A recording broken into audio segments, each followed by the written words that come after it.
Oh, people, vi dire buonasera, come siamo? Adesso in anteprima tutti i fan, amici, parenti, a tutti gli uni, era così. Vi faccio sentire un'anteprima di una situazione così molto alternativa e mi dite la vostra, se vi piace, se non vi piace, se la possiamo ufficializzare, la facciamo vedere ufficiale, vediamo cosa possiamo combinare. Qua nel frattempo mi mandano i messaggini e allora partiamo.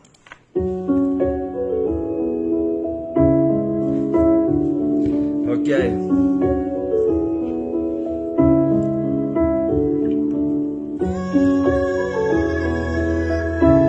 Spero che si senta bene in tutto ciò.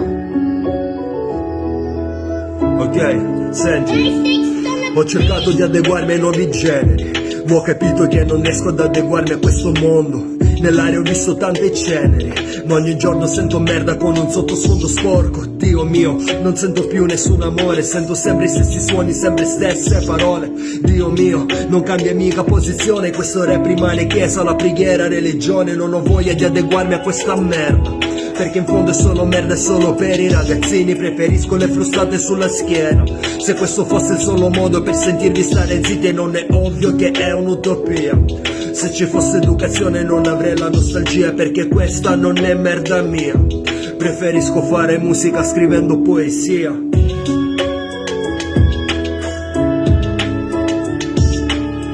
Ora arriva la seconda strofetta,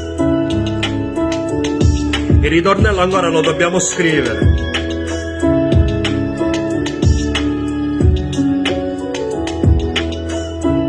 Senti, ed è normale amare quello che ci fa sentire bene, molto falso quell'amore solo quando ti conviene. Se sei rap non sei trap, se sei trap non sei re, se sei re quest'arcobaleno fra non fa per te. Questa musica non è una diretta che devi pubblicare per farcelo vedere, man. Questa musica è un organo interno, se muori dentro vive all'esterno in eterno.